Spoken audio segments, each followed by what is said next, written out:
Bonjour, je suis Guillaume Marchand, je suis Solution Architect AWS. Ce webinaire est consacré au Machine Learning et vous fera découvrir comment intégrer rapidement les technologies d'intelligence artificielle dans vos applications, dans les domaines de la vision, de la parole, du langage, de la recommandation et des prévisions temporelles. Nous vous donnerons les clés pour développer vos applications sans connaissance préalable des concepts de Machine Learning, de Deep Learning et d'intelligence artificielle en général. Notre objectif au sein d'AWS, c'est de mettre cette technologie de machine learning dans les mains de n'importe quel développeur. N'importe quel, ça peut être soit des experts, des data scientists, ou des personnes qui travaillent depuis des années dans le deep learning, dans le machine learning, soit des développeurs qui n'ont aucune connaissance de cette technologie et l'objectif, c'est d'intégrer ce machine learning dans leurs applicatifs et de le mettre au plus vite en production. Nous avons une approche du machine learning qui est assez différente. Le premier point, c'est que la roadmap de machine learning est définie par nos clients à 90%. Deuxième point, c'est qu'on essaye d'aller très très vite sur le développement de nouvelles fonctionnalités en fonction de nos clients. Et par exemple, l'année dernière, on a développé plus de 200 fonctionnalités pour le machine learning. On a une caractéristique aussi, c'est qu'on est agnostique de la technologie de machine learning. On supporte pour la plupart les plus populaires des frameworks. Et un point qui est crucial, c'est la sécurité. Nos développements, nos fonctionnalités de machine learning, nos services de machine learning ont le plus grand standard au niveau de la sécurité et sont intégrés aussi à nos outils d'analytics. Ça veut dire que pour faire du machine learning, vous allez avoir besoin d'accéder à vos données. Et si ces données sont sur AWS et qu'elles sont sécurisées sur AWS, ce niveau de sécurité sera garanti aussi par nos services de machine learning. Voici la stack AWS pour machine learning. Elle se décompose en 3 couches. La première couche, c'est la couche d'infrastructure qui est dédiée aux experts, aux data scientists qui veulent se concentrer vraiment sur l'infrastructure pour optimiser la performance d'exécution de leur modèle ou d'entraînement et aussi optimiser leurs coûts. Et pour cela, ils vont pouvoir utiliser n'importe quel framework. Comme je vous disais, on est complètement agnostique des frameworks. Donc en framework, nous avons TensorFlow, MXNet, PyTorch, Gluon, Keras, qui sont vraiment les plus populaires. Ce qui est intéressant, c'est que les équipes AWS vont optimiser ces frameworks pour qu'ils fonctionnent de manière optimale sur les instances AWS, sur les instances EC2. Et donc en termes d'instances, vous avez le choix aussi, si vous voulez des instances avec de la GPU, avec des cartes NVIDIA, vous allez pouvoir utiliser les instances P3 par exemple. Il y a certains modèles de machine learning qui n'ont pas besoin de GPU et qui ont besoin de beaucoup de CPU, de compute, et donc vous allez pouvoir utiliser des instances qui sont optimisées pour le compute. On a aussi des instances avec du FPGA. Vous allez pouvoir exécuter vos modèles de machine learning sur des devices IoT avec Greengrass par exemple. La couche du milieu est dédiée à SageMaker. SageMaker, son objectif, c'est de se concentrer sur vos développements, sur votre métier et de laisser AWS gérer vraiment la couche d'infrastructure. Je m'explique. Pour commencer à développer du machine learning, vous avez d'abord besoin d'avoir un environnement de développement. Et donc, on va vous mettre à disposition des notebooks Jupyter pour démarrer ce développement. Mais pas que. Vous allez avoir besoin de données qui soient correctement traitées, qui soient propres et qui soient correctement labellisées.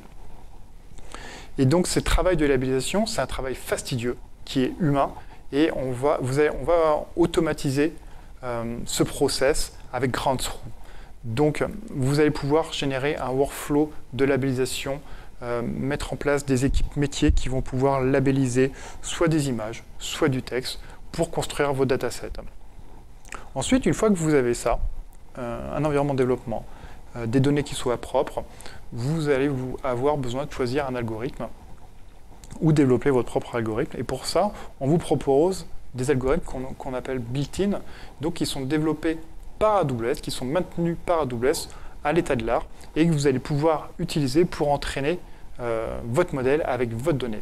Sinon, vous pouvez bien sûr développer votre propre algorithme et vous pouvez aussi utiliser les algorithmes de nos partenaires au sein de la marketplace AWS. Deuxième sujet, le reinforcement learning, c'est un modèle qui est complètement différent des modèles de machine learning, de deep learning, et vous allez pouvoir développer vos modèles de reinforcement learning au sein d'AWS et au sein de SageMaker. On va vous simplifier la vie pour développer ces modèles. Une fois que vous avez fait ce travail de développement, la seconde étape, c'est le travail d'entraînement. Ça veut dire que vous allez entraîner votre algorithme avec données pour produire un modèle. Et ce travail d'entraînement, il est fastidieux parce que vous devez gérer l'infrastructure sous-jacente pour que ce modèle puisse s'entraîner. Et ça, grâce à SageMaker, en un clic, SageMaker va pouvoir provisionner en fonction de ce que vous lui demandez l'ensemble de l'infrastructure, la maintenir et l'éteindre quand vous aurez fini. Une fois que l'entraînement est fait, est-ce qu'il est performant? Et donc, vous allez devoir l'optimiser en changeant certains paramètres, ce qu'on appelle des hyperparamètres. Et ça aussi, c'est fastidieux parce que c'est fait à base de tests. Et donc, SageMaker va pouvoir vous aider à faire cette optimisation et surtout automatiser cette optimisation grâce, par exemple, à une optimisation bayésienne.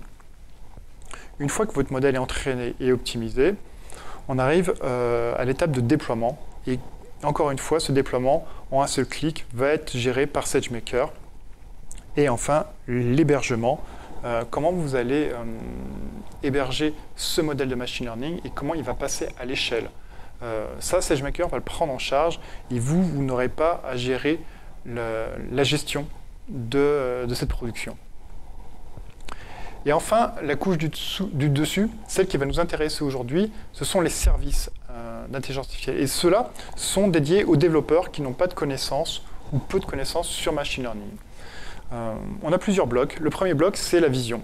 Comment on fait pour analyser une image, une vidéo, un document. La voix, analyse de la voix. Comment je fais pour récupérer des données structurées de la voix. L'analyse du langage.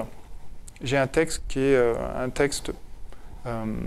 qui est non structuré, par définition. Comment je fais pour récupérer des informations structurées. Le chatbot, c'est notre moteur de conversation qui s'appelle Lex. Aujourd'hui, ce chatbot n'est pas disponible en français, mais n'hésitez pas à nous en parler si vous avez des besoins de chatbot en français. Ensuite, le forecasting. Comment je fais pour avoir un forecast financier par exemple, sur mes ventes. Et le forecast est un sujet assez compliqué. Et comment AWS va pouvoir vous aider sans connaissance de machine learning pour répondre à ce besoin. Et enfin, la recommandation, tout ce qui est moteur de recommandation. On va rentrer étape par étape dans chacun de ces services. Et donc là, je vous montre une rapide architecture pour que vous compreniez les grands principes. Là, ce qu'on voit, c'est que, par exemple, je récupère des fichiers audio que je vais stocker sur un stockage objet. Et à chaque fois que je stocke ça sur un stockage objet qui s'appelle Amazon S3 chez AWS, j'exécute les différents services. Et ces services, ils vont s'imbriquer en fonction de votre besoin. Et donc, votre rôle en tant que développeur, c'est d'imbriquer ces objets les uns aux autres, en fonction de votre besoin, dans le sens que vous voulez, et de mettre la glue au milieu. La glue, c'est peut-être un traitement métier. Et donc, quand on voit cette architecture, on voit que le fichier audio, il passe par ce qu'on a Amazon Transcribe, donc c'est du speech to text. Donc, on va transformer la voix en un fichier texte, et après, il va passer dans Comprehend, donc c'est l'analyse du langage pour récupérer des informations structurées. Et enfin, comment je fais pour lire ces informations? Je vais passer dans Athena qui va permettre de faire des requêtes SQL sur ce fichier, et je vais avoir une data vise que je vais pouvoir montrer à mon métier à travers un service qui s'appelle Amazon QuickSight. Deuxième exemple, c'est l'analyse de vidéo. On voit tout à gauche une interface web où je vais pouvoir uploader des vidéos. Ces vidéos, elles vont aller à l'intérieur de mon stockage objet, S3, et donc je vais avoir l'ensemble de mes vidéos qui sont stockées là. À chaque nouvelle vidéo, j'ai un workflow d'orchestration qui s'exécute à travers Step Function, et ce workflow, il va aller sur chacun des services que j'ai commencé à vous montrer. L'analyse de l'image, de la vidéo, l'analyse du son, l'analyse du langage. Et toutes ces informations, je vais pouvoir les mettre à l'intérieur d'une base de données. Ici, c'est Elasticsearch, je vais pouvoir faire des recherches dessus. Donc Elasticsearch est ici. Et ce qu'on voit là, c'est que je vais pouvoir exposer cet Elasticsearch sous forme d'API, grâce à l'API Gateway, et je vais pouvoir, à travers mon interface web ou autre, pouvoir aller requêter mes vidéos, mais sous forme d'informations, on va dire texte. Par exemple, montre-moi des vidéos où Guillaume apparaît. Et donc, vous avez besoin de tout ce mécanisme pour répondre à ce besoin. Un autre exemple intéressant, ce sont les centres de relations clientèle. Ici, j'ai des équipes de centres de relations clientèle qui prennent des communications, et ces fichiers voix, je vais pouvoir les passer dans Transcribe pour les mettre en fichier texte. Et j'ai une deuxième source d'information qui est Twitter, qui est effectivement un centre de relations clientèle. Et je vais récupérer l'ensemble de ces tweets. Et vu que c'est une entreprise internationale où les personnes ont plusieurs langues, par exemple français, anglais, espagnol, il va falloir un langage pivot pour comprendre ce que disent mes clients. Et donc je vais mettre en place, utiliser le service Translate qui va me transformer l'ensemble de ces informations en anglais ou en français par exemple, et je vais pouvoir exposer ces informations à travers QuickSight. Donc là où je veux en venir, c'est que vous pouvez utiliser n'importe quelle de ces briques et les positionner dans l'ordre que vous voulez pour vraiment répondre à votre besoin. Si on rentre dans le détail, on va regarder premièrement la partie vision. Et le service qui fait l'analyse d'images et de vidéos s'appelle Rekognition, c'est chez AWS. Il a plusieurs fonctionnalités. La première fonctionnalité, c'est la détection d'objets et détection de scènes. Ce que vous voyez à l'écran, un VTT. Et donc, Rekognition va vous donner les informations sur cette image. Par exemple, le VTT, il est ici. Donc, il va vous donner les points précis où se trouve le VTT. Et il va vous donner la pertinence. Je suis sûr à X% que c'est un VTT. Il y a une personne aussi, pareil. Il va vous donner les différents points où se trouve la personne. Et le contexte, on voit que la personne est dehors. On voit des montagnes. Deuxième fonctionnalité, c'est la reconnaissance de visage. On va pouvoir reconnaître l'ensemble des visages sur cette photo. Et si vous avez si vous avez créé des collections, par exemple, ok, je vois ces visages, mais je ne sais pas qui c'est. Donc je vais pouvoir uploader à côté mon image, par exemple Guillaume, et à chaque fois dans une image je vois Guillaume, la machine va me dire « Ah, là c'est une personne et c'est Guillaume ». Ensuite, troisième point, l'analyse de visage. Au sein des visages, on va pouvoir extraire des informations. Le genre, est-ce que cette personne a les yeux ouverts ou pas? Par exemple, est-ce que cette personne, si elle a les yeux ouverts, ça veut dire qu'elle regarde cet écran? Est-ce qu'elle est contente? On va pouvoir aussi définir l'âge, la tranche d'âge. Est-ce qu'elle est souriante? Donc on va aller assez loin dans l'analyse du visage. Ensuite, on vous met aussi à disposition un service de reconnaissance de célébrités. Donc on maintient un certain nombre, on va dire une base de données de célébrités, qu'elles soient françaises, anglaises ou US. Et donc vous allez pouvoir envoyer vos images et demander est-ce qu'il y a dans cette image il y a des célébrités. Tout ce qui est modération de contenu, c'est un point super important, surtout quand vous permettez à vos utilisateurs d'uploader des images. Est-ce que cette image elle correspond à mes conditions générales d'utilisation? Et donc ça vous permet d'identifier les personnes qui correspondent, qui ont le droit d'uploader des images qui ne soient pas, par exemple, pornographiques. Vous ne voulez pas avoir d'images pornographiques sur vos applicatifs. Et ensuite, le dernier point, la détection de texte au sein de l'image. Un exemple, là on est au sein d'un match de foot, donc là on voit la détection de personnes, Donc, et on arrive à suivre l'ensemble de ces footballeurs. Et on a positionné aussi les images de chacun des footballeurs, et au sein de ces vidéos, on arrive à reconnaître l'ensemble de ces footballeurs et aussi l'arbitre. Et on arrive à les suivre.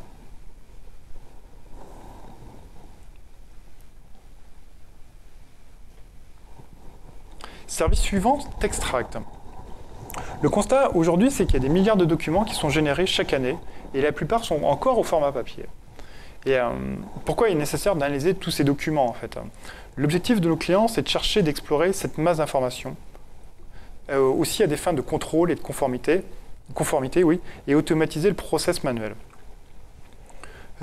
Aujourd'hui, comment ils sont analysés ces documents? La première façon, c'est manuellement, ou c'est à travers de l'OCR, ou c'est aussi beaucoup à travers une extraction basée sur des règles ou des templates. La problématique, c'est que ça coûte très cher, ça prend du temps, et ça produit beaucoup de faux positifs.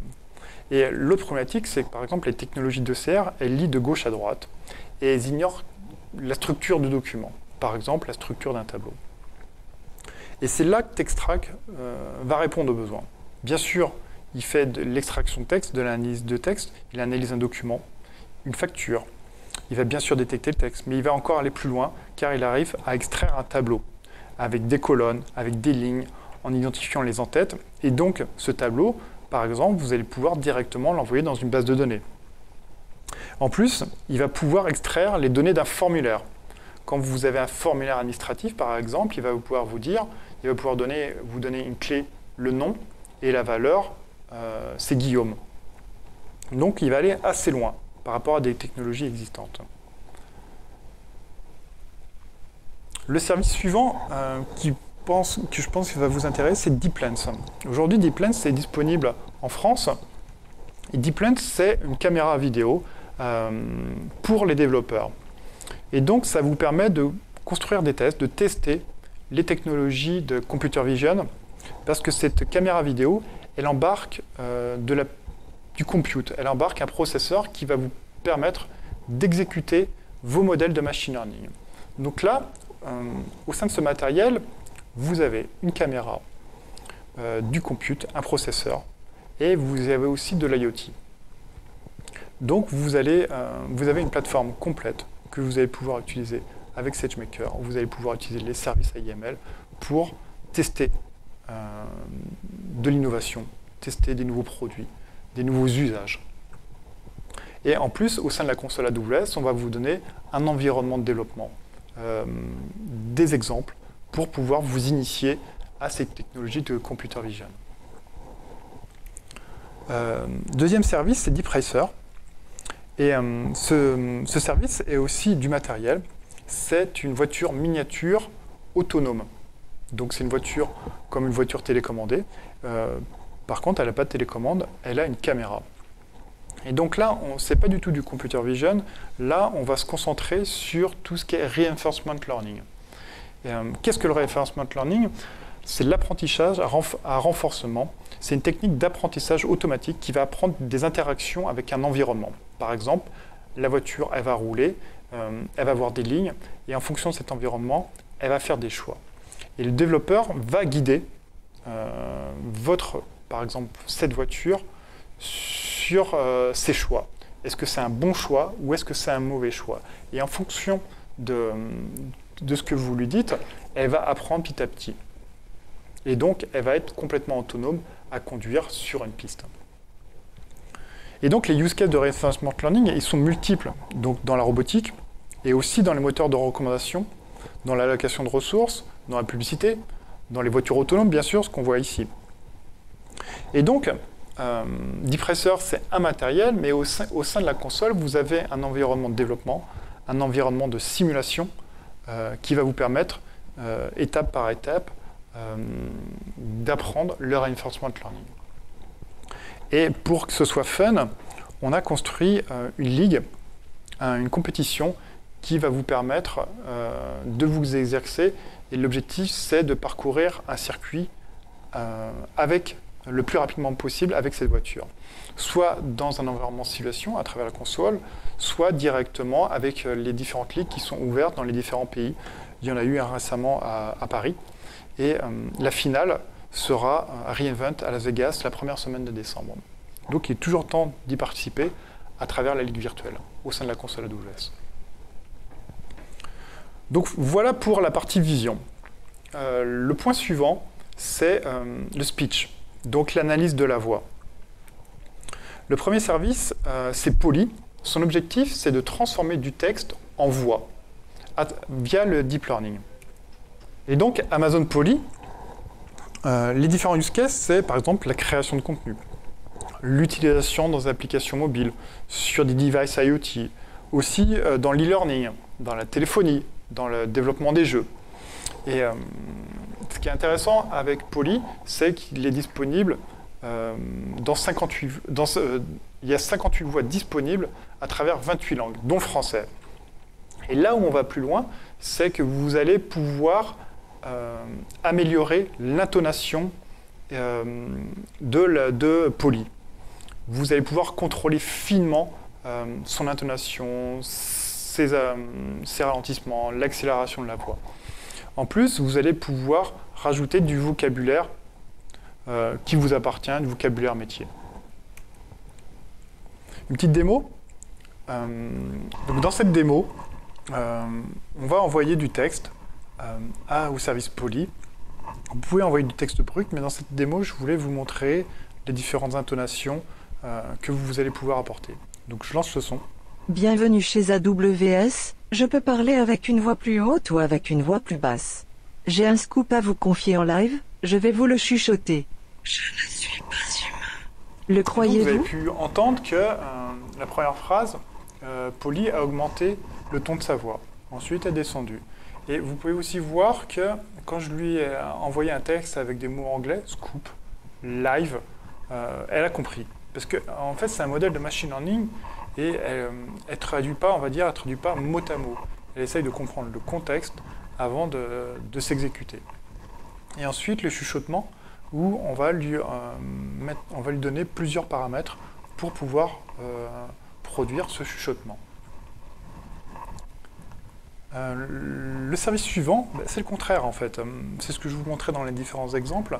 C'est on a de la voix et on veut le retranscrire en texte pour facilement extraire de la donnée et comprendre ce que c'est que ce document en fait. Et donc, Transcribe s'appuie sur des fichiers audio et aussi sur du streaming. Ça veut dire qu'il peut le faire soit à travers des fichiers, soit prendre un flux continu en live de son et vous allez pouvoir transcrire en temps réel. Donc, il supporte du son, on va dire régulier, mais aussi de la téléphonie. Il s'intègre aussi parfaitement à du stockage objet sur Amazon S3 pour aller récupérer vos fichiers audio directement sur ce stockage. La particularité aussi, c'est qu'on va faire une transcription de l'ensemble de la phrase ou de l'ensemble de la voix, mais on va aussi vous dire ce mot, il a été prononcé à telle seconde. Transcribe va aussi vous insérer la ponctuation et on va dire le formatage. Et il va pouvoir aussi reconnaître plusieurs intervenants dans une conversation et vous allez pouvoir injecter vos propres dictionnaires, par exemple vos dictionnaires métiers. Donc là encore un exemple, la phrase que j'ai envoyée à Transcribe, c'est « Bonjour, je suis Guillaume Marchand. Hier soir, j'ai regardé FBI porté disparu à la téloche. » Et donc ce que vous voyez, donc vous avez le transcript de bout en bout. Deuxième élément aussi, c'est que vous voyez qu'à chacun des mots, vous avez le temps de départ et le temps de fin. Et vous avez aussi vu que j'avais dit téloche. Et donc, téloche, je ne voulais pas le transcrire, parce que c'est de l'argot, je ne voulais pas le transcrire comme ça. Et donc, je lui ai donné un dictionnaire, on va dire d'argot, ou téloche. Je veux qu'il me retranscrive en TV. Vous pouvez apercevoir aussi qu'on a géré la ponctuation. Donc là, une virgule, un point, une majuscule et un autre point. Et donc ça, je ne lui ai pas dit « Bonjour, virgule, je suis Guillaume Marchand, point ». C'est lui qui a déduit cette ponctuation. Ensuite, deuxième bloc de service, le langage. Donc là, c'est vraiment la compréhension d'un texte qui n'est pas structuré et extraire des informations. Et pour cela, on va utiliser un service qui s'appelle Comprehend et qui va pouvoir répondre à ce besoin. Et donc, Comprehend, sur un texte, par exemple, qui vient de transcribe ou pas du tout, qui peut venir d'un document texte qui vous appartient, quand on va envoyer ce document texte, il va pouvoir extraire un sentiment, ce qu'on appelle une entité nommée. Je vais rentrer dans le détail tout de suite. Des phrases clés aussi de ce texte. Il va pouvoir identifier le langage et il va pouvoir aussi classifier ces documents. Par exemple, je reviens à mes centres de relations clientèle, j'ai par exemple des tickets d'incident ou des tickets de support et je voudrais les classifier automatiquement en fonction de mes produits. Et donc, en fonction de ce qu'a compris Comprehend, il va faire une classification automatique, ce qu'on appelle du topic modeling. Donc voilà un exemple. Là, ce que vous voyez à l'écran, c'est une phrase. Amazon.com est situé à Seattle et a été fondé le 5 juillet 1994 par Jeff Bezos. Nos clients adorent acheter des livres et des mixeurs à des prix très compétitifs. Et donc, les entités nommées, c'est qu'on va associer à chaque mot un sens. Par exemple, Amazon.com est une organisation. Seattle est une ville. 5 juillet 1994 est une date. Et Jeff Bezos, c'est une personne. Et on aurait pu mettre Guillaume Marchand, je ne suis pas une célébrité comme Jeff Bezos, ça fonctionnerait. Il ne se base pas sur une base de données de célébrités. On extrait les mots-clés, les clients, les livres, les mixeurs, le sentiment et la langue. Et aussi, on va pouvoir aussi extraire la syntaxe. Donc on va pouvoir dire à un moment temps, ce mot c'est un nom, ce mot c'est un verbe, un adjectif, un adverbe. La détection d'entité, on l'a aperçu tout à l'heure, donc dans une autre phrase, on va pouvoir, voilà le format, vous avez principalement un score, le type de l'entité, là par exemple c'est une quantité, seconde session, et où est-ce que commence cette entité et où est-ce qu'elle finit. Donc par exemple, seconde session, c'est effectivement une quantité. AWS, c'est une organisation. En France, c'est un lieu. Guillaume Marchand, c'est une personne. Et en juillet 2019, c'est une date. L'analyse de sentiment, je suis très content d'être parmi vous. Effectivement, on va voir en termes de résultats que c'est un sentiment qui est très positif. Et donc vous allez pouvoir définir un sentiment neutre, négatif ou on va dire mixte. Le dernier service concernant la langue et la voix, c'est Translate. Donc c'est vraiment un outil de traduction. Aujourd'hui, le constat, c'est que les outils de traduction actuels sont basés sur des modèles qui sont statistiques, qui ont permis de traduire énormément de contenu, qui n'aura pas pu être fait vraiment manuellement ni humainement, mais la qualité de traduction, elle est très limitée. Et les modèles statistiques sont un algorithme de recherche qui prennent des décisions basées sur la probabilité que certains mots d'une langue soient équivalents à des mots d'une autre langue. C'est-à-dire qu'on fait des traductions mot à mot. Et la raison pour laquelle ces modèles étaient limités dans leur capacité à produire la traduction de qualité et qui n'ont pas la capacité de créer une représentation sémantique du contenu. Ça veut dire qu'ils ne comprennent pas le contexte, ils ne comprennent pas la signification des mots. Et c'est pour ça qu'ils ne sont pas spécialement performants. Et c'est tout l'intérêt de Translate et du Deep Learning, c'est que ce moteur, ce service Translate, il comprend le sens du texte. Et donc, il va fournir une traduction d'un mot qui soit différente en fonction du contexte, en fonction de la phrase. Et ça fait une véritable différence. Et donc, Translate, les différentes fonctionnalités, c'est qu'il arrive à faire de la traduction en temps réel. Donc, comme je vous expliquais tout à l'heure, derrière, il y a du deep learning. Aujourd'hui, il y a 25 langues et on arrive à faire 595 combinaisons et de la détection de langue. Et donc, pour conclure, Amazon Translate, c'est 20 ans d'expérience au sein du groupe Amazon sur les traductions. Effectivement, quand vous regardez Amazon.com, qui est un service qui est multinational, la traduction des produits, des fiches produits, on en a fait massivement. Et donc on a beaucoup appris grâce à cette expérience et on a réussi à le productiser à travers Amazon Translate. Autre service, la recommandation.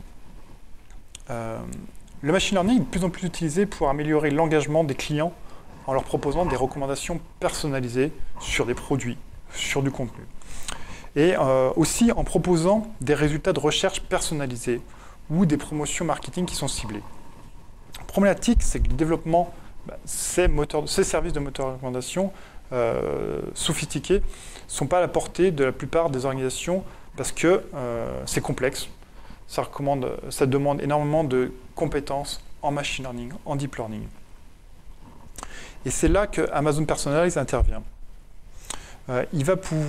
Ça met entre les mains de n'importe quel développeur sans compétences ou avec des compétences de machine learning la possibilité de créer un moteur de recommandation.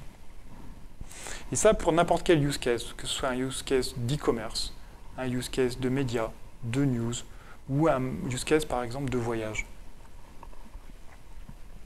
Et ce qu'on a vu, on a vu les problèmes de certains de nos clients, et le premier problème c'était le temps réel. Par exemple, je suis sur Amazon.fr et je regarde un livre de science-fiction, et je voudrais que le moteur de recommandation me recommande un autre livre de science-fiction, mais une recommandation personnalisée. C'est en fonction de mon parcours que j'ai eu au sein du portail et en fonction de mon expérience. Je ne veux pas qu'il me recommande un livre de science-fiction le lendemain quand le batch de traitement, d'amélioration du modèle aura eu lieu pendant la nuit. En plus, l'autre point problématique, c'est qu'il faut vraiment différencier le top 10 des articles les plus vus, ce que vous voyez régulièrement dans n'importe quel site, application Internet, d'un moteur de recommandation. On ne veut pas spécialement recommander les articles, les produits les plus populaires. On veut recommander les produits au bon client et au bon moment. L'autre point problématique, c'est ce qu'on appelle le cold start. C'est quand on est nouveau sur une application ou quand on est anonyme sur l'application, le moteur de recommandation il est vide. Et on ne veut pas ce genre de choses. Pareil pour un nouveau produit. Il ne sera jamais recommandé s'il vient d'arriver dans votre catalogue. Et le dernier point qui reste vraiment problématique, c'est le succès. Comment votre moteur de recommandation fait face au succès. D'une part, il va être énormément sollicité en fonction de votre audience. Plus vous aurez de l'audience, plus vous aurez de données. Et plus vous aurez de données, plus il faudra de la capacité à entraîner ce moteur de recommandation et optimiser ce moteur de recommandation. Et donc, c'est là où vous aide Personalize, parce qu'il va pouvoir traiter la recommandation de votre activité, de votre produit. Là aussi, tout ce qui est personnalisation de recherche. Par exemple, je suis sur un site de vente de chaussures. Quand je suis dans le moteur de recherche, je cherche basket. Je n'ai pas spécialement envie, moi, en tant qu'homme, qu'on me donne comme résultat des baskets pour femmes. Et donc ça, le moteur de recherche devrait savoir que je cherche des chaussures pour hommes, si je ne l'ai pas indiqué, bien sûr. Pareil pour les notifications. Quel est le taux de clic d'une notification qui ne soit pas personnalisée versus une notification qui soit vraiment personnalisée? Le taux de clic va être meilleur pour une notification personnalisée et idem pour les emails. Et donc le fonctionnement, il est comme indiqué sur ce slide. D'une part, vous allez injecter à Personalize un inventaire, tout le flux d'activité de votre application et aussi des données démographiques. Par exemple, tout à l'heure, je vous parlais des chaussures pour hommes versus chaussures pour femmes. Et Personalize va vous aider à chacune des étapes pour produire votre moteur de recommandation. La première étape, c'est l'inspection des données. Comment Personalize va vous aider à identifier les colonnes, la donnée qui va être pertinente pour le moteur de recommandation. Soit vous laissez Personalize faire et il va les détecter automatiquement grâce à la technologie Amazon, soit vous êtes expert dans le moteur de recommandation et vous allez pouvoir l'aider à choisir les bonnes colonnes. Pareil pour la sélection d'algorithmes. Vous allez avoir un choix d'algorithme, soit personnalisé, choisi pour vous en fonction de la donnée, en fonction du besoin que vous lui avez décrit, soit vous le faites vous-même. Le paramétrage, le tuning du modèle, vous allez avoir aussi la capacité de changer ce tuning. Et ensuite, l'entraînement du modèle, c'est un entraînement du modèle qui est pour vous. C'est votre modèle que vous allez entraîner avec votre donnée. Pareil sur l'optimisation, soit c'est Personalize qui choisit, ou c'est vous qui améliorez ou changez les configurations. Et après, l'hébergement, la mise en production est gérée aussi par le service. Donc vous avez un service qui gère de bout en bout la création de votre moteur. Et donc le forecast. Le forecast, c'est la science de prédire de futurs points dans une série temporelle en fonction de données historiques. Par exemple, c'est l'estimation sur le chiffre d'affaires, le planning d'inventaire, la demande produit, la force de travail ou le trafic web. Historiquement, le forecast, comment on le faisait? On le faisait à travers des feuilles de calcul assez simples ou des logiciels de planification financière complexes. Et ces outils ils permettaient de prédire, l'objectif c'est de prédire par exemple des ventes futures et en examinant seulement les données de ces ventes antérieures et en supposant que l'avenir était terminé par le passé qui avait, on va dire, un cycle, une reproduction. Cette approche peut avoir du mal à produire des prévisions précises pour des vastes ensembles de données et dont les tendances sont irrégulières. Je m'explique. Par exemple, la saisonnalité, la météo, les soldes, les promos. Et donc ça devient assez compliqué. Les rabais, le trafic web en fonction des événements par exemple, ou votre nombre d'employés. Donc il y a énormément de variables qui font que les méthodes historiques sont plus pertinentes. Et donc Forecast va répondre à ce besoin et c'est un service qui est entièrement géré et qui va utiliser du machine learning pour fournir des prévisions. Et vous, en tant que développeur, vous n'avez pas besoin d'avoir des connaissances en machine learning. Si vous en avez, tant mieux, vous allez pouvoir configurer Forecast, mais ce n'est pas une obligation. Et donc cette technologie, elle est aussi basée sur l'expérience d'Amazon.com. Pour, par exemple, Amazon faisait du forecast sur la gestion de stock, faisait du forecast aussi sur le trafic web pour dimensionner ses architectures. Il y a du forecast à peu près partout au sein du groupe Amazon. Et vous n'avez qu'à fournir des données historiques et des données supplémentaires. Et Amazon Forecast va gérer de bout en bout le traitement et la création de ce modèle de forecasting. Et donc, si je rentre un petit peu dans le détail, Forecast va prendre vos données historiques, vos ventes, vos inventaires, vos prix, et les données corrélées, la date des soldes, comme je vous disais tout à l'heure, la météo, le détail des produits. Il va, comme Personalize, il va vérifier la qualité de la donnée, extraire les données qui sont importantes, apprendre les relations entre les différentes sources de données, choisir et optimiser les bons algorithmes et les paramètres associés, entraîner et déployer le modèle. Et il va pouvoir faire du forecasting, le service va faire du forecasting de n'importe quelle time series. Et le point qui est très très important et qui est différenciateur, il n'y a pas de partage de données avec des modèles personnalisés d'autres clients. C'est un point qui est vraiment crucial. C'est votre modèle qui est entraîné avec votre donnée. Et c'est vous qui choisissez le modèle ou vous laissez Forecast choisir en fonction des données que vous lui avez injectées. Et donc en plus, vous allez pouvoir, donc vous allez avoir un résultat que vous allez pouvoir consommer soit à travers la console, soit à travers des graphiques, visuellement, et vous allez pouvoir aussi exporter vos données de forecasting, par exemple vers Oracle ou vers SAP. Donc voilà, j'en ai fini avec la présentation de ces produits. Donc maintenant, vous avez une bonne vision de l'utilisation, du fonctionnement de ces services. C'est quoi la prochaine étape? La prochaine étape, je pense que c'est de tester et de la formation aussi. On a plusieurs parcours de formation. Vous avez les URL sur ce slide qui vont vous permettre de mettre les pieds à l'étrier, on va dire, de tester, de rentrer sur chacun des services et petit à petit de pouvoir intégrer ces services à vos applications. Il y a un blog aussi sur Machine Learning qui est très très intéressant. qui est très très actif. Je pense qu'il y a au moins 3 ou 4 posts par semaine qui va vous expliquer ce que c'est que le machine learning, ce que c'est que SageMaker, ce que sont les différents services que je vous ai présentés. Merci à tous. J'espère que j'ai répondu à vos questions. J'espère que vous y voyez un peu plus clair sur les différents services de machine learning au sein de la plateforme. N'hésitez pas à nous poser des questions, que ce soit à travers Twitter, à travers le chat. Nous ferons en sorte de répondre très très rapidement.